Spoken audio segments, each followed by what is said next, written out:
Hello, hello, hello, and welcome to Courageously You with Martha. I am your host, Martha Davis Alexander. I am a recovering attorney, a certified fearless living coach, a money coach, and a money breakthrough business coach. Wow, that's a mouthful to say that I have a lifetime experience and I love sharing my stuff and guests. And today I have a guest for you guys. This is one of my favorite guys in the networking arena that I've been in.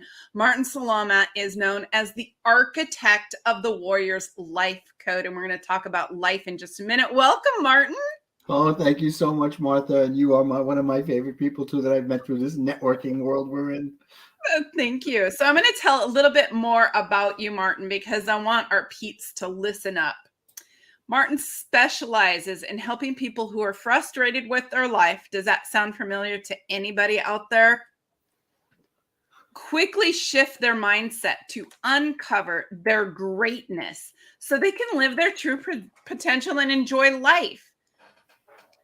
An example of what he's achieved is a client like Roberta, who lost her six-figure job due to COVID. Man, that is a familiar story, isn't it, Martin? And came to Martin depressed and felt very lost. Within a short time, she had, quote, direction, focus, and a renewed energy around all the possibilities she could pursue. And she was getting back on track to enjoy life. So the key to Martin's success, do y'all want to know that? Yeah? Okay. Yeah, I hear you. Y'all want to know that. Is he's mastered the ability to live incredibly full every day. L.I.F.E. Get it? Life, live incredibly full every day. I love that. That is just so clever. Which he turned into the acronym LIFE and created Warriors Life Code coaching program. Now, here's the thing. One of my favorite quotes from Martin is go from worrier to warrior. And that's what he teaches people to do. And I'm so excited to have him on. Welcome, welcome, welcome, Martin. Oh, thank you so much. Thank you so much. And by the way, Roberta is somebody that they can meet next week. We'll get into that a little later. Okay. Yeah. So thank you so much for having me. Yeah. So tell me, how'd you get started, Martin? Sorry. We're going to talk about building your emotional strengths. Martin's got 4 simple steps to keep your feelings from ruling your actions. What? Yep. Now, let's talk about that. Okay. Well, to talk about that, we kind of got to figure out how did I come up with it and why? Why did I come up with it, right? Yeah, tell me. So let me go back to my childhood. It's important. As you and I have had conversations before off air about how much our childhood affected us. So when I was 10 years old, I was walking home from school with one of my 4 older sisters. And we were walking up the block, and all of a sudden we saw the school bus standing in front of our house, and the bus driver was standing outside the bus. My sister and I, we don't know what's going on. All of a sudden we see my mother run out of the house with my brother Michael, who was 5 years old, in her arms, jump in the car and drive away. We're like, what the heck is going on? As we get closer, we see the bus driver is crying. What happened was, I found out, is that when Michael got off the bus, he dropped something in front of the school bus. No. The bus driver didn't see him, and he drove. Unfortunately, 4 days later, Michael succumbed to his injuries and passed away. And it was so devastating to me. This was like a defining moment in my life. I couldn't wait to have a brother. And just like that, I lost him. I'm so sorry. Yeah, he was going to be like my partner in crime. We were going to do everything together.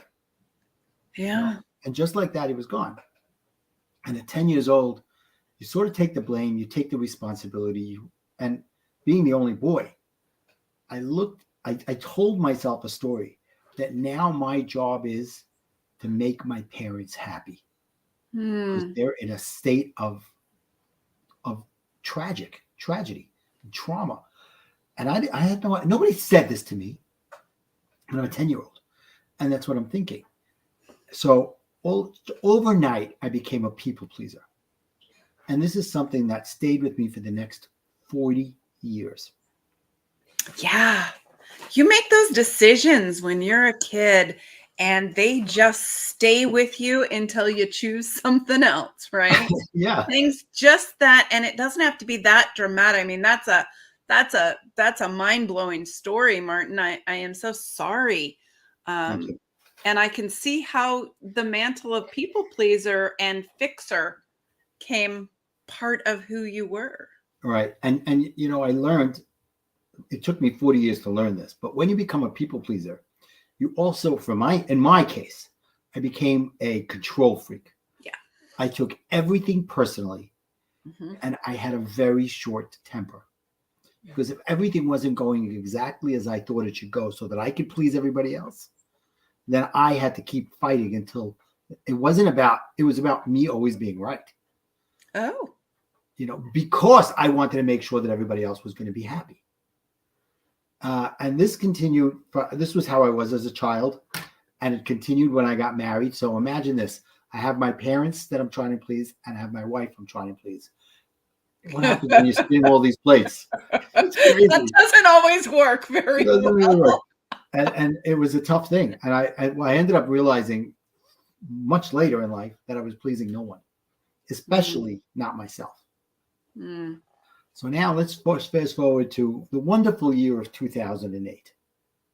All right, you remember that year? I do. I'm not sure that the wonderful year of 2008 is how I would term it. I'm actually using it sarcastically. All right. So And let's go to 2008. Let's Yeah. revisit that disaster of a So year. let's talk about that. So for the 4 or 5 years before that, my wife and I were working on a project to build a multi-million-dollar health club and tennis center down by the Jersey Shore. And we had put in all of our money waiting for the approvals to come in from the city and the state and everything. Yeah. And finally, in August of 2008, we get all the approvals. Okay, great. Now I'm going to get back my investments. My investors are going to be happy. I can start building because I was ready. I got the engineering ready so we could just boom go in the ground. Go to the bank. They're like, yeah, we're not lending. I'm like, what do you mean you're not lending? Yeah, the world's about to fall apart. Comes a month later, September 2008, the world falls apart. I lose absolutely every penny I have. All of my investors' money, the money I borrowed from family, friends, every penny. So I felt the effects of that. And I went into a depression for about a year. And it was understandable that I was like that. And I finally started to get out of it. And I said, okay, now what do I want to do with my life? And I looked back over my last 50 years. I was almost 50 at this point. And I said, the thing I loved doing most was being involved in community projects and being the head of community organizations. And I loved about it was I was a leader and I was able to coach people. I didn't even realize that's what I was doing, but I would coach people to get the most out of them to make whatever we were doing that much greater. So I said, you know what? I'm going to become a life coach. Cool. This is great. I'm getting my life back on track. Fabulous. Comes to our 24th wedding anniversary. And my wife says, I want a divorce. I'm like, Yikes. oh my God. And I didn't get you anything like that for our anniversary. On your anniversary? On our anniversary. Wow. So boom. That's a gift. Boom. There I go again. Right back down. But I'd already made this decision to become a life coach. I said, you know what? I'm going to do it. And in the back of my mind, there was a part of me that said, maybe this will save my marriage. Oh. Because I have to say, going through it all and looking back now, I was afraid of being divorced. I was afraid of being alone. I thought nobody would ever love me. And that's because I didn't love myself. So how could I think anybody else was going to love me? You know, these are all things that came out later. I can't say that I felt them right there. I blamed everybody. I blamed myself. I said I took 100% of the blame of the marriage falling apart. Then comes the first weekend of going to coaching training. And they go, we're not going to teach you on how to coach anybody yet. We got to first figure what's going on in your life. And that weekend changed my life. And it started me becoming Martin 2.0. And that's when I realized all those things, that I was a people pleaser and that I took everything personally, especially when I read the book, The 4 Agreements. The 4 Agreements? Yeah. Did you ever read that book? I have not. Should I? Read it. It's fantastic. So agreement number 2 is don't take anything personally. I read that. I was like, oh, that's interesting. I've never heard that before. Meantime, everybody's been telling me this my whole life. But until that moment, I wasn't ready to hear it. And it was as if this guy Don Miguel Ruiz had just flipped on the light in Dodger Stadium. And I was like, oh, I don't have to take everything personally. And with that also came, I don't have to be a control freak.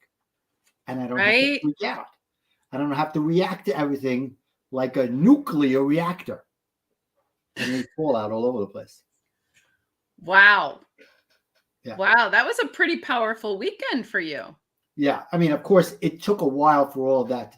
It takes a long time to actually settle in and become a part of the fabric of your skin. Yes. But I'm going to guess a lot of your story is really relatable to the audience, right? The going solo media, they're either getting divorced, are divorced. Some are married. Some want to get divorced, right?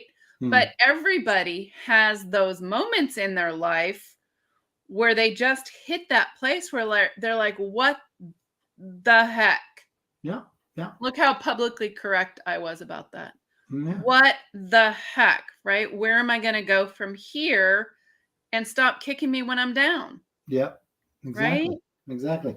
And, you know, So going through that stuff, I realized that I was in a very codependent relationship the entire time with my wife. And it was mostly because I was always trying to please her. And this is something I wrote a book about 10 years ago called Recovering from Divorce. And while I was writing it, I realized that I loved her more than she loved me. And as a result, the one that loves less has the control in the relationship. Because the one that loves more is trying to get them to love them as much. Yeah, fair statement. I can go with that. Okay, thank you. So you have to think about it. Well, yeah, but I don't regret being married to her for 25 years because we actually made it to our 25th anniversary before we divorced. And you have children. I have 4 beautiful children, 8 gorgeous grandchildren that I die for. I love them. And so, and we had a lot of many good years, but realizing going through coaching, our values were never aligned. Oh. And if I had known that 25 years earlier, who knows? But I'm not going back. I'm just saying, who knows where I would have been. Yeah, no, can't go back. And it's interesting to note for anyone thinking about getting married that here's a pro tip that's not even on the menu today. Check your values. Make sure that your values are in sync. Know what your values are. Know what your potential partner's values are. And make sure that they line up. Because if they don't, it could create issues. Right. So how do you figure out your values? Well, a great way to do that is with coaching. So just a little plug for coaching there. But for myself, after I went through the divorce, I started coaching around recovering from divorce. I did that for a few years. Then I looked in the mirror and I wasn't very happy with what I looked like. It was the heaviest I ever was in my life. And I realized I wasn't practicing what I was coaching. So I started to eat better, work out, listen to better things, and I lost 65 pounds. But with that came a better sense of self and a better self-awareness and self-love. And then I started dating. And one day I was in the middle of dating, whatever thing on my working on myself, I had this download of L.I.F.E that I wanted to show people how to live incredibly full every day. So I want you to say that. I want you to say that slower.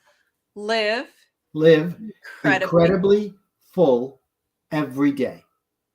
Wake up in the morning, have gratitude to the universe, to God, whatever it is that you look at as your higher power. Write 3 things down even and say, this is what I'm grateful for. Yeah. And then get up and say, my mantra is, I'm going to live incredibly full every day. So guys, that's a writer downer. I don't say that very often, but live incredibly full every day. And you can remember it because the acronym L.I.F E, right? Live incredibly full every day is a writer downer and something to adopt as your own motto, because it really is a beautiful statement. Live every day fully, presently. For me, that would be with love in your heart and fun. Exactly. And whatever it means to each person individually, there's a different meaning for every one of us. And how cool is it, guys, that Martin actually is the architect of that, of the Warrior's Life Code? How cool is that? It's just so incredibly cool. Okay, Martin, tell us about it. Tell us more. Okay. So one of the things I realized is that as a result of all those things, that I was letting my emotions control me instead of me controlling my emotions. Right? I've done that. Guy with a short temper that overreacts to the point of being a nuclear reactor means that he shoots first and asks questions later. Yeah. Right. So I said, okay, let's ask questions, and then if you need, then you shoot. But yeah, so we're a lot alike, Martin. I think we've discovered that before. Absolutely. How do you think we got here? Yeah, that's for sure. We're a lot alike. But just to go back a second, so now I started dating, and we were talking about values. And when I was going on dates, the women didn't even realize that I was asking them questions about their values without them knowing that that's what I was doing. Oh, give me an example of a question that would know my value. So we're out on a date and we're talking and say, well, how do you feel about family or, community or communication, different things that were very strong on my list. Right. Oh. So I'm dating for a few years, and I get a call from, in my community, we have matchmakers. And this was a woman who called me right after my divorce and said, okay, let's get you out there. So I'm like, okay, whatever. She calls me and goes, you have to take out this woman. She's unbelievable. I'm like, okay, if you say so. So after 1 or 2 dates, she's like checking off every one of my values, like in spades. Like, this is crazy. I mean, I'd gone out on other dates, and 1 or 2 dates I knew that it just wasn't going to work. And after a month, I turned to her and I said, I got to tell you something. And I don't need to hear anything from you, but I just want you to know that I'm falling in love with you, because I see in front of me a person who's got the values I'm looking for and recognizes me for who I am. And I'm not looking to change you, and you're not looking to change me. That's beautiful. And 2 weeks later, she told me she loves me. 2 years later, we got married, and it's been 4 years almost. Beautiful. Congratulations. I love that story. Thank you. But here's what happened in 2020. What happened in 2020? Another wonderful year. Yeah, 2020, man. 2020. So COVID hits, and it's May. It's right around this time. And everybody around me is looking like Chicken Little. The sky is falling.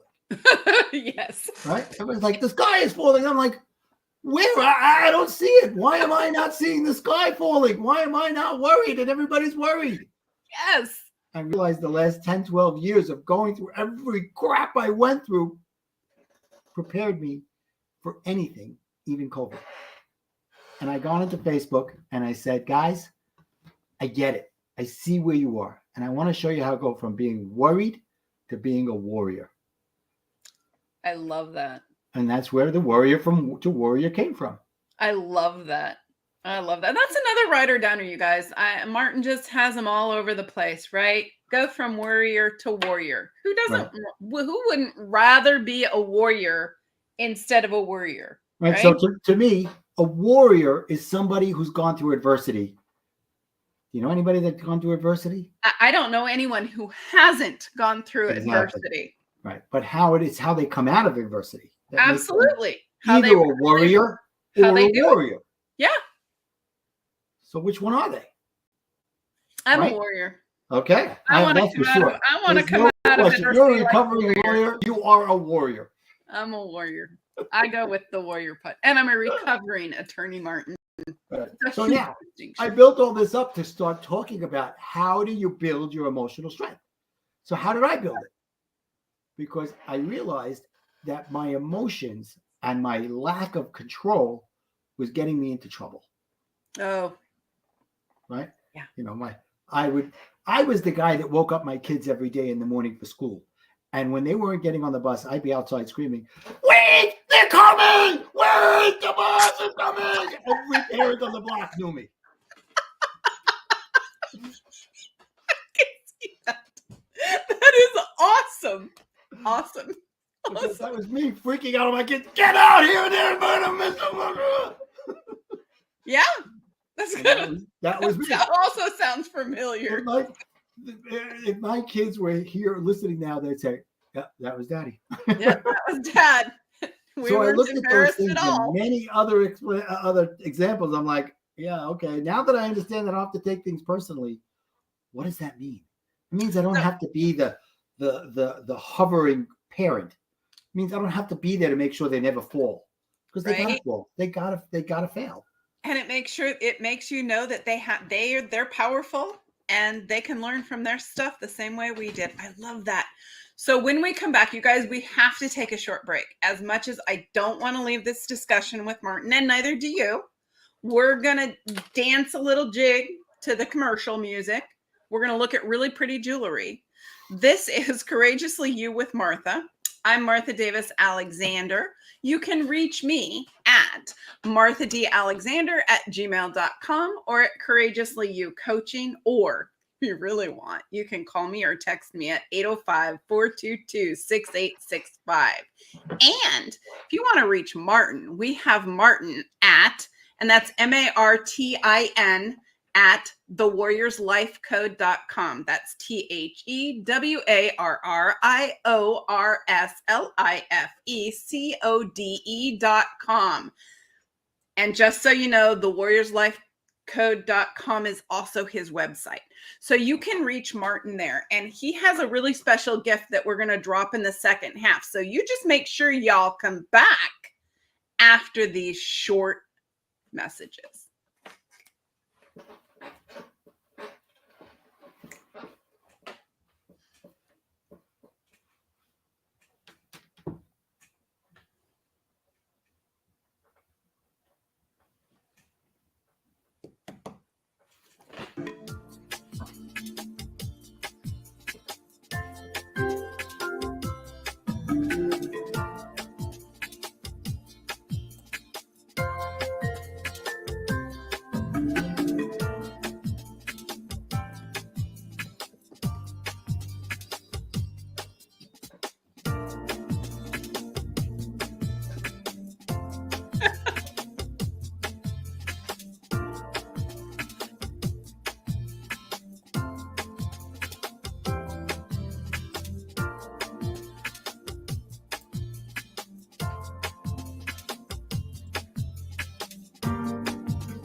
And we are back and we are live. This is Martha Davis Alexander with Courageously You with Martha. We are on the Going Solo Network. That's WGSN-DB, Going Solo Network, the number one internet show in the world, in the universe, in the galaxy. Is the universe bigger than the galaxy? My husband would be so upset with me right now for not knowing that. Whatever. Moving on, the details. It is what it is, right? You guys, today, again, we're talking about build your emotional strength, 4 simple steps to keep your feelings from ruling your actions, with my very special guest, Martin Salama. So, Martin, we are right in it. What are our 4 simple steps? Okay, so I got to build up to it a little. I got to tell you a little bit about it. You know? So first thing is, this is going to sound like a little bit of a contradiction, but I want you to hear this quote. Allow yourself to really feel your feelings. It's okay to bare your soul, break down, or cry, because through that breakdown comes your breakthrough. That's a quote from somebody named Rashida Rowe. I looked all over to find out who she was. I couldn't find anything out about her, but I like the quote. So I'm using it. From your breakdown comes your breakthrough. Yeah. That's just the last few words, but all of it's true, right? I love feeling into your feelings. Yeah. So the reason I'm saying that is because here we are talking about emotions and feelings and stuff. And I want you to feel your feelings, but it's how you use them that helps. So let's start off by talking about, before I get into the 4 steps, I want to break down something. I like to help people go from being self-conscious to self-aware. Because to me, there's a difference. And let me tell you what I think the difference is. Self-conscious comes from a place of negative energy. It's a feeling state of guilt, conflict, doubt. Self-awareness comes from a place of positive energy. The feeling's a state of acceptance, commitment, self-assurance. Mhm. Self-consciousness comes from outwardly, like to others, and self-awareness is within yourself. Self-conscious, you're trying to make everybody happy. Self-conscious, self-awareness is you're in a state of bliss, a state of contentment that you don't have to make anybody feel anything. It's all about yourself, and you're good with where you are.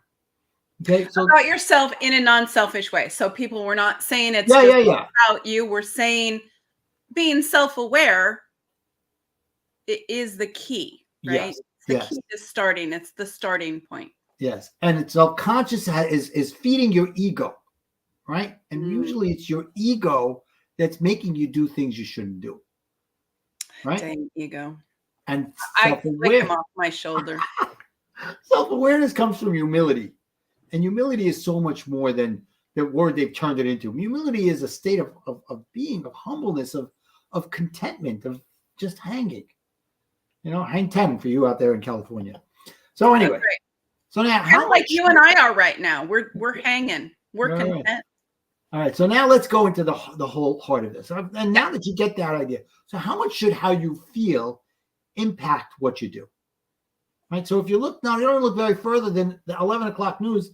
You see the consequences of unchecked feelings. Yes. Yeah. Just the outside world the outside world is just a reflection of what happens so often inside each one of us.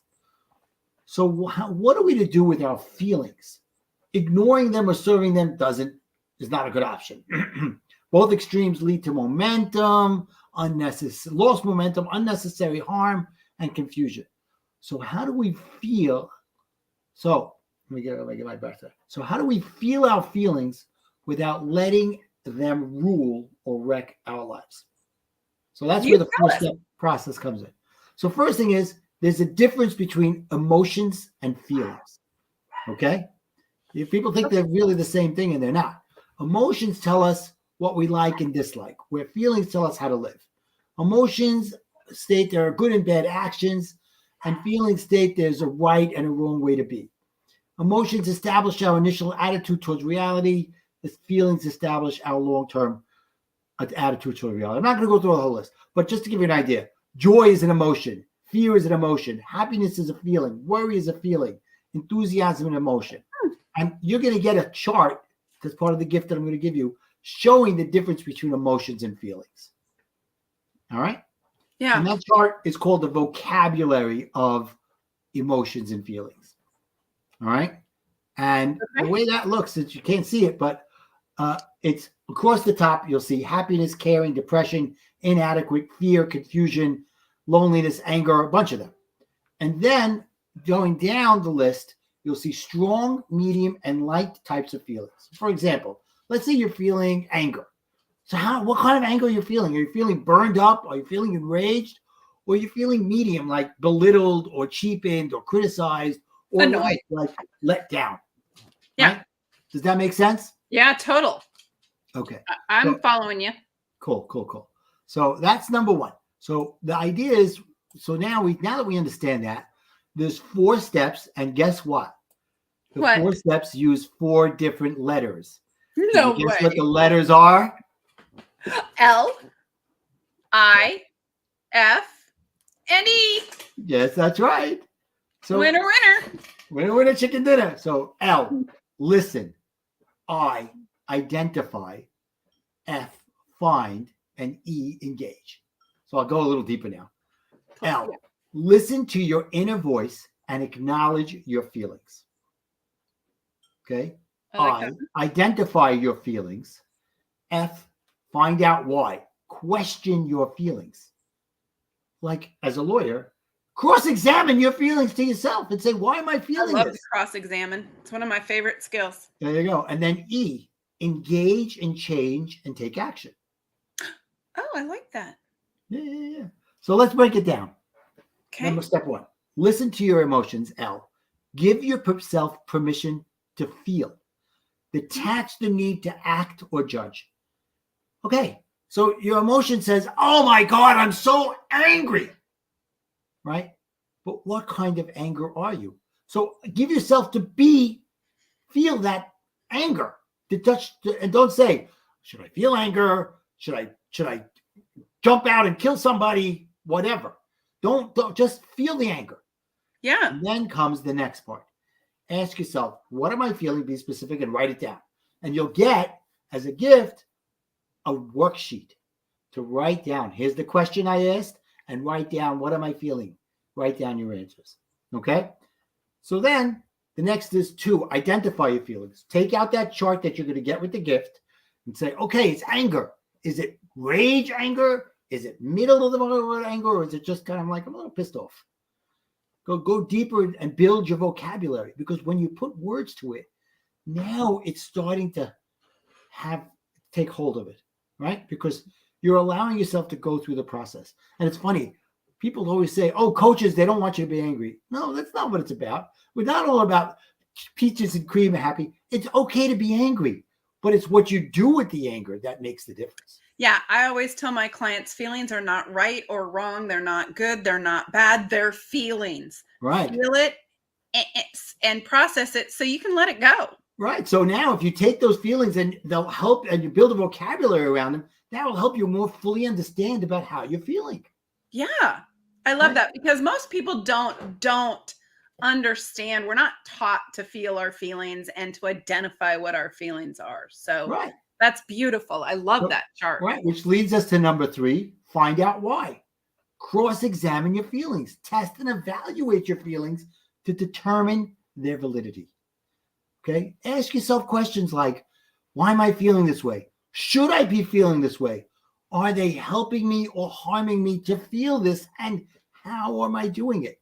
Can I add a question? Yeah. Are there any assumptions I am making in these facts? Oh my God, I love it. That's getting added to my deck right here. What assumptions am I making? Right? What assumptions am I making? Right. And for me, it's, am I taking things personally? Yeah. You know, that was a big thing for me, because lots of times it would be, it's not really about me. It's about them. And they just happen to be projecting it on me. Yeah. Or is it true? Am I making it up? Right? Have I totally made up this fact scenario? That's right. Based upon my own story. Exactly. You don't know what's going on in their world right then and there. Right. Just like they don't know what's going on in your world. So then here comes E. Engage and change and take action. Engage, change, and take action. Right. So review your answers. Go through the list and say, okay, what happened?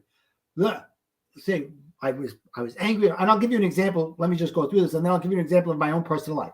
Okay. So determine right now what you're going to do and how you'll feel about it once you make those changes. So what can I do right now to make a change? And schedule it in your calendar. Say, by this time tomorrow or next week, or whatever it is, I'm going to make the change. Right? Does it make sense? Yeah. All right. So we went, listen to your inner emotion, voice, and acknowledge your feelings. Identify your feelings. Find out why by questioning yourself and cross-examining yourself, and engage and change. So now, let me tell you a story about myself that would, especially because we're in the going solo world that we're talking, that will make a difference, or that could mean something for the people here. Mm-hmm. So I'm divorced about 2 years, maybe a little more, and my son is getting married. Oh no! And in my community, before the Saturday before, I'm Jewish, Orthodox Jewish, just to let everybody know. Saturdays I shut down electronics and all that. So the Saturday before. And by now, I've moved back to my old, I lived in New Jersey. I moved back to my old neighborhood in Brooklyn. So it's about an hour drive, which I don't do on Saturday. So my son went home for the weekend before his wedding. His wedding was on a Wednesday. And we were talking about having a lunch for him. That's what they do. So I didn't know anything. My wife made a lunch for him, and he went up into the synagogue and got a special thing, went to the Torah and all that. And I knew nothing about it. Yeah. So now my son comes home the next day back to Brooklyn, because he was living with me during the week, and he was going to school in New York and whatever, finishing school. He says, Dad, I'm so sorry. I didn't know you weren't invited. I didn't know you weren't going to be there. I'm like, it's not your issue. Now, the old me would have picked up the phone right there and beat the crap out of her over the phone. Right? Now, I got to tell you, let me just identify my emotions just hearing the story. I'm enraged. I'm pissed off. I'm all the feels. I got all these feels going on, and I wasn't even in part of it. But then I said, wait a minute. What's going to happen if I do that? Right? The wedding is in 2 days. I will feel a lot better. Yeah, I will feel a lot better. Yeah. But my son will be on edge. My ex will be on edge. And there's no question that the rest of my children and everybody in the family will hear, oh, Martin did his thing and he blew up and he freaked out and all that. Yeah. So who am I serving at that moment? Myself and my ego. Your ego. Yeah, totally your ego. Totally my ego. And so justice and fairness, but okay. Right. So I said, what am I feeling? I'm enraged. I'm upset. I'm angry. Should I feel this way? Am I feeling? So I went L.I.F., find out why, figure out why. Okay. Am I being harmed? Yes, I am being harmed. But what is my course of action? Okay. E, engage and change. But when am I going to engage and change? So I decided to wait until after the wedding. Right? Because I didn't want to ruin my son's night. It's his night. Yeah. I didn't need her having a piss party all over everybody, and then him feeling it and everybody else feeling it. And I wasn't going to accomplish anything anyway, right? So I waited until 2 days after the wedding, and I called her in a controlled anger. And I said, this is what you did. This is what you showed my children I mean to them. And I went on for 10 minutes. Whether she heard me or not didn't matter. It really didn't. It was about me taking care of myself at that moment at the right time. Yeah. And at the end of it, remember I said I didn't want the divorce and I was afraid? The end of it, I ended it by saying, thank you for divorcing me. At that moment, I realized that it was the best thing to ever happen to me because I was no longer chained to her. So, couple things, right? Because I'm a child of divorce, and just that thing, right, is stuff. I mean, my law school graduation was the most miserable experience of my life. I didn't go through my high school graduation, didn't go through my college, attempted it in law school thinking that we were all older and more mature and it would be fine. It was miserable.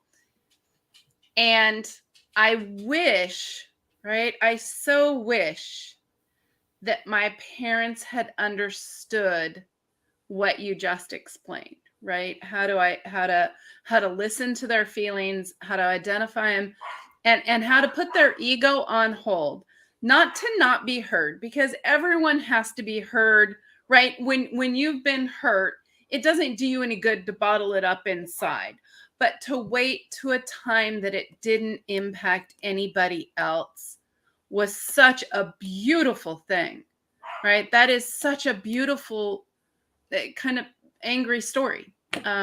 Still pisses me off a little bit, but yeah. But it was his day. Yes, it was his day. And so it's just like it was your day. The graduation was your day. It was. Put your petty things on the side for 24 hours. Yeah, put them on the side and don't ever bring it up to me again. Right? Don't ever bring it up to me again. I don't want to know. Wow, that is such a beautiful description of life, right? The listen to your emotions. Identify your feelings. Wait, I'm going to get it. Identify what those emotions are. The F is really interrogating yourself. Find out what is really going on, right? Is it true? Is it not true? Are you making assumptions? What's it really about? What's going on in you, right? To really dig into it. And then E is, engage. Engage, change, right? Take action. What action? How do you want to show up, right? How do you want to show up and who do you want to be in that? And how are you going to do it? Yeah. Brilliant. You're brilliant. Just brilliant. You're just brilliant. I got a lot more of life things, but those are two of my favorites. Right? So you guys, and Martin has a gift for you. I can't believe he's offering a gift, but we're going to tell you It is a full webinar with worksheets and extra stuff. So you're going to have to figure that out in order to get the extra stuff. We're not going to tell you what it is. You really don't want to miss this. Now, I got this before and it is phenomenal. Martin gave this to me as a special gift. And it is phenomenal, guys. You get that chart of the emotions and stuff. So take advantage of it. So for those of you who cannot see the screen, I am going to do this a little slowly, so I hope you have pen and paper with you right this second, or your phone. And if you're a millennial, you can type it really fast. http:// and you know what that means, people. VTHE Warriors WARRIORS Life LIFE code CODE.com. So the warriorslifecode.com // Thank you, Martin. Buys webinar BYESWEBINAR.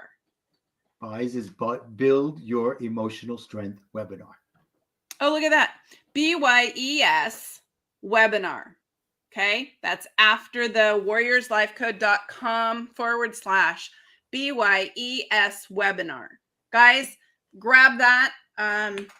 No matter when you're listening to it, whether it's a replay or otherwise, Martin is very generous, and however many of you want it, he hasn't limited that. So grab that. Martin, thank you so much for being here. Thank you. And let's talk about next week. Oh yeah, let's talk about it. I'm very excited, you guys. I'm going to be on Martin. Can we riff a little now, or is it okay? Sure. Well, we have a few minutes. Okay. So let's talk about next week. You tell them.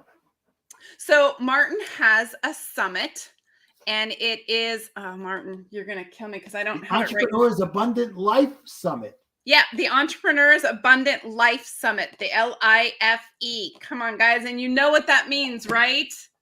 You know what that means, and live incredibly full every day. So it's for entrepreneurs. We're going to live incredibly full. He has 70 speakers. I'm one of them. I'm so excited, you guys. It's going to be, it's 2 days, right? It's 2 days packed full of how to live life fully. And it's going to be amazing. And Martha will be speaking at 3:30 p.m. on May 11th, and I will be hosting her. Yay! Oh, that'll be so exciting. I can't wait. I'm so excited you're going to be my interviewer. That is so fun. We can do this again in reverse. That's right. So here's the deal, guys. If you want a free ticket, free for a 2-day event, people, free, you need to email me at marthadalexander@gmail.com. That is marthadalexander@gmail.com. Or you can call me or text me at 805-422-6865. And you guys, it's only free because we want as many people to hear it as possible. There is a VIP upgrade if you want. And all the speakers give free gifts. So you guys are going to get 70 free gifts of things that you can do. So, and helpful things for your life. I know you're going to want my free gift. So you guys, please, please, please, please come to the event. Look it up online. It's going to be amazing. And Martin if you've enjoyed Martin and my energy today, this is just what Martin brings all the time. It'll be so much fun. I cannot wait for next week. How do you live incredibly full every day without this energy? Right? Living incredibly full every day absolutely takes energy, positive, love, all of that. That's why you guys know that I love Martin. If you want to reach Martin, I love you too. Please know. Oh, look at that. You put the summit up there. Did you put mine? That's your link. That's your link. Oh my gosh, you guys, he put my link up there in the private chat. Should I put it in the chats? It's in the private chat. So however you want to put it. Yeah, look at that. And look at that. Cece put it up there. So you guys are going to have to see it, and we'll put it maybe in the chat underneath the replay. So you guys, it's going to be amazing. Here's what I want you to know. Martin Salama is an amazing man, an amazing coach. And I don't normally tout other coaches, right? But he is amazing at what he does. And so I would love you guys to reach out to him at Martin at thewarriorslifecode.com, or just go on his website, check him out, and get the free gift for sure, you guys. That will put you on his email. You'll get updates from him. You really do want to reach out to Martin. He's a great guy to talk to and have fun with. And by the way, Roberta, the woman you talked about in the intro, is a speaker on the summit. That is amazing. I love that. Yeah. So you guys, you got to come. It's like family now, right? We're all like a big family. You got to come to the summit and enjoy it. Martin, it has been a pleasure to have you on my show. You and I could talk for hours. It's been a pleasure to be had by you. Oh, however that came out, right? All right. And you guys can reach me, Martha Davis Alexander, at marthadalexander@gmail.com, or go to my website, which may change or may not change, at courageouslyoucoaching.com. But it's good for now. So go there for now. Or text me or call me, 805-422-6865. I love getting your emails. Keep them coming. You guys go to the webinar. Have a phenomenal time. And I will not see you next week at the regularly scheduled time. I am taking a bit of a break, and you will see me the following Thursday at 3 p.m. Pacific time. So y'all come back. We'll see you. See you later. Have a great day.